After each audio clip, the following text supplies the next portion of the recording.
upsets you want to hear. What's the pressure? Don't sit here and act like there's no... We get nervous teeing off in front of a gallery on the 10th hole at Eastmoreland. Crunch Time, brought to you by Crunch Fitness, with memberships as low as $9.99 per month. Find your Crunch Time in Portland, Vancouver, and online at crunch.com. Hey, Crunch Time brought to you by Crunch Fitness, with memberships as low as $9.99 per month. Find your Crunch Time in Portland, Vancouver, online at crunch.com. The tournament is rolling on as we head into the Sweet 16 Thursday and Friday. And this year's tournament has gone kind of the opposite direction that many thought that it would, in the way that last year's tournament went. Last year's tournament, you had a number 1 seed lose in the opening round. Screw you, Purdue. You had an 8 seed in the Final Four. You had a 9 seed in the Final Four. You had a 5 seed win the national championship. You had a 1 and 2 lose in the first round. 1 and a 2. That's right. Arizona went down 2. So you had all these crazy upsets early on, and it ended up being like Florida Atlantic is in the San Diego State. Where are all these teams coming from? That was last year's tournament. Well, now you fast forward to the Sweet 16 of this year's tournament, where everybody said this is as open as it's ever been, and you're going to have upsets all over the place. All 1 seeds are alive. All 2 seeds are alive. I believe we only have 1 3 seed that lost. Kentucky's the only one, right? They're the only one that went down. I think all the other three seeds are still there. A couple of Ford seeds still in the mix. Yep. Now you got your Clemson. NC State has snuck in there, but NC State's the only double-digit seed remaining into the Sweet 16. Yeah. So this has turned into a chalky NCAA tournament. Yeah. Do we like the taste of chalk, or do we prefer last year's chaos? Well, I know the public loved the taste of chalk. 8-0 over the weekend against Vegas. The favorites won outright. Oh, well, there you go. Vegas took it in the shorts in that regard. You know, we like a good upset. We do. Princeton beating Arizona or Purdue losing as a 1 seed. Those are fun, kind of in the moment. Holy crap, can you believe it? How busted is your bracket? It's been said by every media person for 30-plus years. We ultimately want to get to this point, and you start to see the good teams play the other good teams. Yeah. You don't always want to see the George Mason or the FAUs. You want to see the 1 versus the 2, or Illinois, Iowa State, the 2 versus the 3. You want to see those matchups. They recruited a pretty even level, and you want to see who's better, who's got the better coach. How is this going to break down? When you get random upsets like I know Oakland and NC State played, but if Oakland would have beaten NC State, they're going to get housed in the next game. It wasn't a shock to me. They ended up losing to NC State. They're too reliant on Chalky. But you know, when you get to this point, I'd rather have the top 3 seeds in all the regions play each other. I think you'd like 1. I mean, I think it worked out great. You had 8 double-digit seeds win in the first round. Yeah, you had a little chaos in the opening round, but none of them made it out of the second Yale round. upsetting Auburn was great. Sure. Fun. And Oakland winning over Kentucky. And so if you had one... Grand Canyon. Yeah. If you have 1 get through, 1 true Cinderella, I think that's fun for everybody in the second week. But to have mass chaos...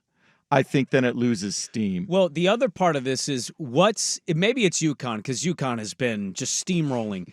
Outside of UConn, does it feel like there's another team that's far and away better than the others? Houston damn near lost yesterday. They did. Iowa State was tested. I mean, you go through the bracket, and even the top-end teams have been kind of pushed and tested to the point where you go, are they going to advance? Is Tennessee going to get by, or is Creighton going to beat Tennessee? Is Purdue going to get through finally and get to a Final Four with Edey? Yeah. I think you can go through and see the best teams outside of UConn, and you go, I can see them losing. Arizona's looked pretty good. Illinois looked pretty good in their 2 games. UNC's blown out their opponents. Yeah. Yeah, but UNC was down 12 at one point. They were. Yeah, I would say to that, and this is based off my long history of watching Northwestern basketball this year. Of course. All of the game and a half that I've seen of them. Absolutely. What I would say to that is that looking at Houston last night, A&M to me is way better than Northwestern. Yes. And that's just, I've seen 3 games total, but I'm just going to base it off of, A&M is more athletic, they're longer. If they don't have that dude jacking up crazy threes in the second or in the overtime, they might actually pull that upset. So I think the matchups have been tougher for them. Yeah. But I'm with you, to me, my interest level dwindles exponentially when you have nothing but random programs in the Sweet 16. When this is the beauty and the curse of college basketball. We know who the best teams in the country are. UConn, Houston, North Carolina, they have been the best teams in the country all year. They've been talked about as the number 1 seeds all year. They have the best players. They look like the best teams. You don't put it together an entire season's worth of being a number 1 seed without being that good, right? So we know who they are. And it genuinely sucks sometimes when 3 of those 4 are out. It's fun to watch them lose, and we laugh at them like, ha, can you believe they lost in the second round? And then you get to the Sweet 16, you're like, dude, now I got to watch St. Peter's play another game?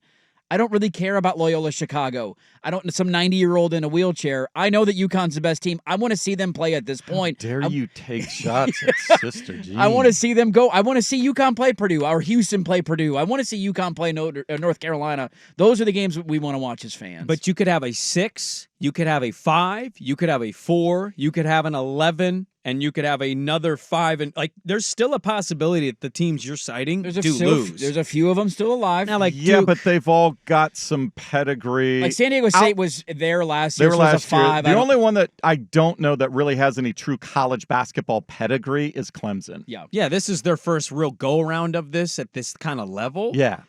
I mean, but what's NC State's pedigree? They're an 11 seed. Come on, man. Way back in the day. They started March Madness. They did.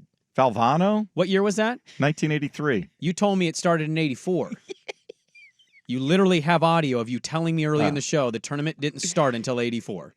The expanded format. Yeah. So, I mean, you still... Well, that was the full 64 teams. I think. It was So are you maintaining 48. the claim, or are you backing off now for the NC State Well, no, argument? I'm saying they started what You're we citing a consider year before madness. either How'd one the of Beans us do were in the alive. tournament in 1983. Probably disappointing, actually. Wasn't that the year they were a 1 seed and lost? Or No, 2 that seed was or 80. 80. No, or the year 81. that the NC State team won, I believe they did go to Corvallis and win. They beat Oregon State, But didn't their they? No, offense, Corvallis was just hosting first-round games. but their offense was pass the ball because there wasn't shot clock. Just hold on to it. Just hold on. Just Oh, yeah. pass. Just Can I hold give on. you a take? I think the women's tournament does it right. I wish some of these first-round games were at home sites.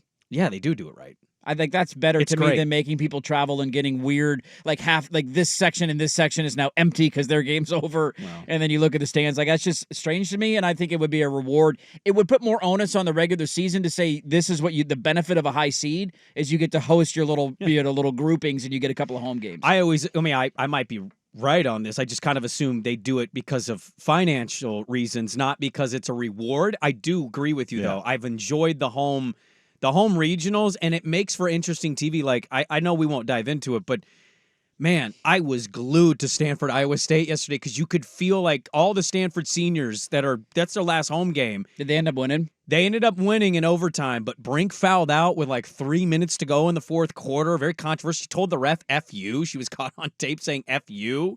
Iowa State's point guard went off. She had a career high. It makes for the home dynamic. A little clinching going on in those arenas. So I'm totally with you on does. that. I like it. And how about the financial reasons of not making fans travel across the country to then see their team potentially lose the first game and then have to travel again for the Sweet 16 and the Elite Eight and then have to travel again for the Final? Like, what are we doing Well, here? but this is What are we also, doing? to be on the men's side, though, I did see the report that I believe this is like the most watched NCAA tournament in the first 2 rounds since You mean like attended or no television? watched. Oh, okay. The most viewership they've had in a really long time. I want to say 01, but I'm not 100% certain on that. But it's up there of one of the highest viewed tournaments that we've had so far. I've actually watched a lot of it on Max.